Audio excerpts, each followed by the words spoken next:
بله فهم اشق روشا هيا لتركيا د روزنامه ولات نویساندیه به تایبەتی جبال دکشینه سر درونیا اردوغان کو تکچوناوی هر دچه نیز دبه و دبیجه اردوغای چرکر ایلی داویاوی تی اردوغان گفی خواه ین لدجی کردان ده دومینه گفین خواه نتنه لدجی کردان لدجی همو کسان ده دومینه ایدی وکه تولازکی کولانان دست به چیرا کریه راسته بریجی چیرباز بو لینها نتنه مخالفین خوره جهر کسی را چیران دکه لبر رایا گشتی گوتنین بی ادب دکه تی گوتن دجواتا وزیران ده چیره وزیرین خوشی دکه حتی هند بیجن بسیلیان لوزیرین خوشی ده evrawş ne normale hale tekçuniye tekçunavi ya abori siyasi û leşkerî derûniya wî jî têkbiriye ya rast divê tekçûna xwe de dikare her tiştî bike di hemû dîktatoriyan de encam evin dîktator dema desthilatdarî digirin bin bandora xwe hemû sazî û dezgehan hemû rayedaran bi xwe vegirê didin yên li der û dora dîktator hemû rastiyan ji dîktator vedişêrin dîktator wiha bawer dike ku ew dikare hemû cîhanê bigire bin kontrola xwe rewşa Erdogan niha ev e her ku çûndina wî nêz dibe zêdetir har dibe her ku har dibe di serî de Kurd êrişa hemû aliyan dike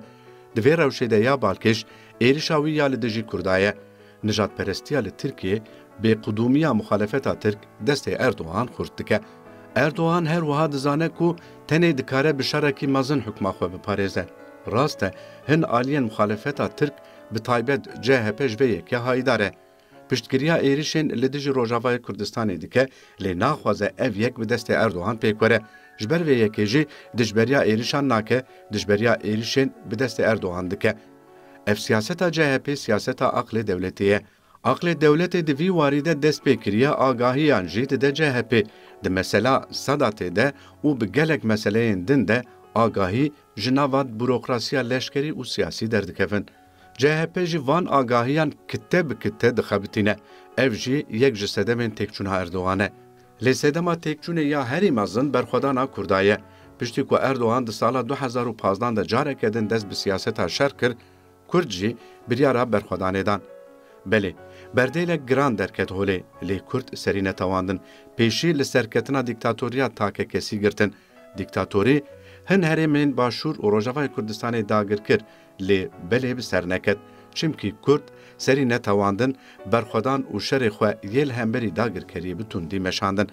encamên şer ji Başûrê Kurdistanê jî diyar in gerîla bi awayekî bê hempa li hember dagirkeriyê li ber xwe didin leşkerên dagirker serobino dikin derûniya leşkerên Erdogan jî niha wekî Erdogan têkçûye ev rewş dikare her tiştî bi afrîne lê nikare serkeftina dîktatoriyê bi xwe re bîne şer dibe ku ji niha girantir bibe dibe ku berdêlên giran yên nû derkevin holê lê serkeftin mîsoger ya berxwedêran e